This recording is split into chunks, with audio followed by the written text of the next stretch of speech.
eu já falei aqui no canal algumas vezes, é que tem muita gente que faz preparação e coloca o material ali na prateleira, mas tudo separado. E eu falo assim, olha, coloque em cestas, em caixas, alguma coisa que facilite você pegar e levar. E não um monte de garrafinha, um monte de vidrinho, um monte de saquinho, cesta. Porque senão você não consegue levar tudo. Sim. Outra coisa importante que a gente fala é que essas cestas, essas caixas, elas não podem ser muito grandes por causa que você tem uma limitação de peso a carregar. Principalmente se tiver mulher em casa, idosos que têm dificuldade de carregar, ou pessoas mesmo que têm dificuldade de carregar, é interessante que existam caixas, mas não precisa ser caixas muito grandes. Com certeza ter um caixote preparado com esses materiais teria me ajudado muito, porque eu conseguiria ter focado ainda em coisas mais essenciais além daquilo que já está pronto.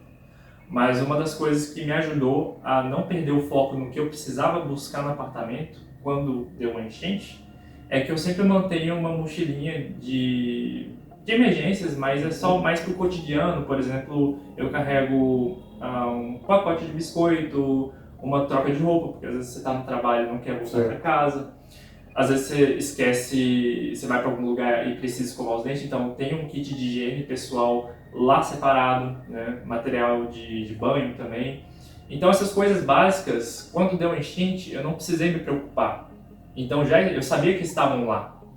Então eu pude me preocupar no que realmente era essencial, que um dos materiais realmente foi o material de trabalho. Eu trabalho com área de tecnologia, teria possibilidade de trabalhar remoto, mas se eu não levasse o computador, não teria muito jeito, né? A tua história está muito semelhante com a história de uma moça. Eu já falei aqui no canal na época. É uma pessoa do Nordeste, uma menina do Nordeste, que estava fazendo mestrado numa cidade também lá do Sul. E na hora do sufoco, ela se preocupou em levar o computador, porque senão o mestrado dela todo ia diluir. Então ela falou, eu peguei uma mochila, eu coloquei o computador, eu coloquei a comida que eu tinha, eu coloquei um pouco de roupa e saí. Só que ela foi a pé. Sim. Tá? E ela andou, e ela falou que ela foi, pegou a vizinha, saiu andando. Eles andaram durante alguns dias, quase uma semana, para chegar numa área mais segura. E ela falou que ela foi de casa em casa, de conhecido e tal, e andou em 6 casas diferentes. Tá? Então agora vamos ver, a partir do momento que você saiu de lá, como é que foi a sua jornada? Isso é uma coisa... Porque a minha preocupação é o seguinte, você falou que você estava acompanhando e acompanhou muito bem as notícias locais, mas a preocupação lá no Rio Grande do Sul era você sair de carro e se ver ilhado numa área em que as estradas estavam impedidas. Então essa é a minha preocupação na pergunta. Como é que foi a sua aventura depois para sair de lá? Tá, então a primeira aventura foi imediatamente após sair do apartamento. Então, para onde eu vou dormir, onde eu vou ficar. Então, uma das coisas que eu fiz foi eu mandei mensagem no grupo do trabalho e falei assim, galera, deu errado aqui, eu preciso de algum lugar para ficar. E graças a Deus vários colegas se prontificaram, mas uma das opções mais imediatas que eu vi foi justamente ir para a empresa, porque lá é 24 horas aberto e lá é mais elevado. E também eu liguei para os meus pais, avisei, eu preciso de apoio, eles também contactaram hotéis, viram lugares que eram seguros, que eram mais elevados, então onde eu trabalho é um deles. Então eu consegui ir lá pernoitar naquela noite que deu uma enchente, para poder depois me reorganizar.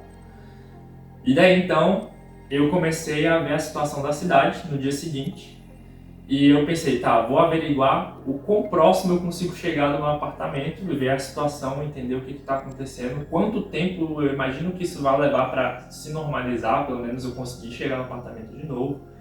E para minha surpresa, no dia seguinte eu coloquei no Maps.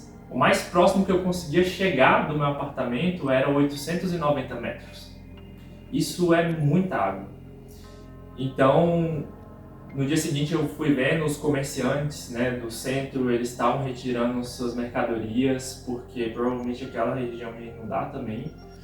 Então eu pensei, tá, o supermercado tá lotado, né, as pessoas fizeram várias compras, possivelmente as estradas estão bloqueadas, então pode ser que exista o risco de ter desabastecimento.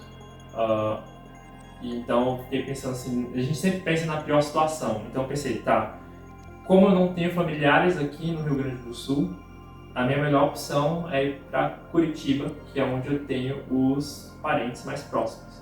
Aí vem o segundo desafio, como que eu chego lá, né? Então eu liguei para Aninha, minha namorada, para os meus pais e pensei assim, ó, me ajuda a ver notícias de ver se as vias que levam a Curitiba estão bloqueadas, né? E para minha sorte, esse caminho realmente não tinha nenhum desastre, nenhum acometimento, então eu consegui fazer uma viagem tranquila. Inclusive, não peguei chuva durante esse trajeto, então foi um trajeto até mais tranquilo. Mas com certeza já ter o carro abastecido foi muito bom, porque o posto lá perto de casa, eles já não estavam aceitando mais abastecer carros, né, normais, só carros de, por exemplo, ambulâncias, de bombeiros, porque eles têm que manter uma reserva para esses tipos de veículos. Então, realmente, se eu tivesse deixado para a última hora para abastecer, teria sido um pouco mais difícil. Uma coisa que eu lembrei é que eu não me preocupei tanto com comida naquele momento, porque os materiais eles eram mais importantes para mim naquele momento, porque eu conseguiria ir em regiões vizinhas, cidades vizinhas que não foram acometidas pelas enchentes e conseguir alimentos e alguns recursos que são mais imediatos, né? Engraçado que você fez o caminho inverso de um senhor que eu conversei, que ele estava em São Paulo e tinha que chegar em Porto Alegre. Sim. Ele tinha que chegar lá, a atividade dele era lá. E aí ele perdeu o avião, porque o voo foi cancelado, porque o aeroporto lá em Porto Alegre mudou, e foram buscar ele, e o caminho alternativo era Curitiba. Então ele foi de ônibus até Curitiba, e foram buscar ele até Curitiba, porque o caminho era o caminho que estava viável, né? Lá para Porto Alegre, quer dizer, fez o caminho inverso que você. Eu achei interessante também essa sua colocação de monitorar a situação junto com a família, ou junto com amigos, né?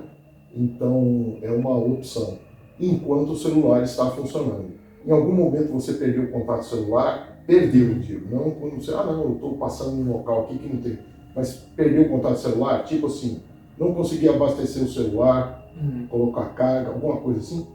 Não, na minha situação não, porque eu sempre conseguia estar em algum lugar que tivesse tomada. Por exemplo, o meu carro, eu sempre mantenho aqueles adaptadores que você consegue deixar o carro ligado e recarregar o celular. Então isso foi essencial para mim chegar em Curitiba, porque eu não fiz paradas, eu fui direto.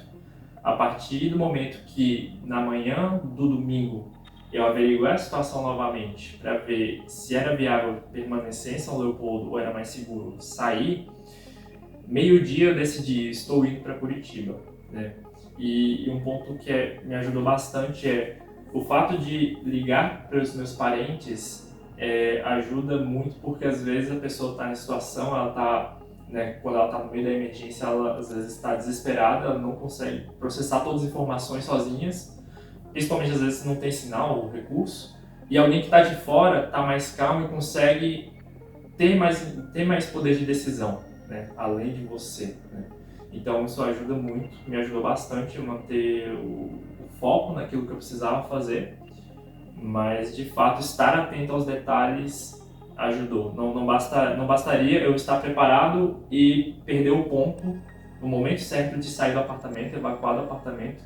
Mas também não adiantaria eu estar atento e não ter um mínimo de preparo, né? Então é uma combinação dos dois.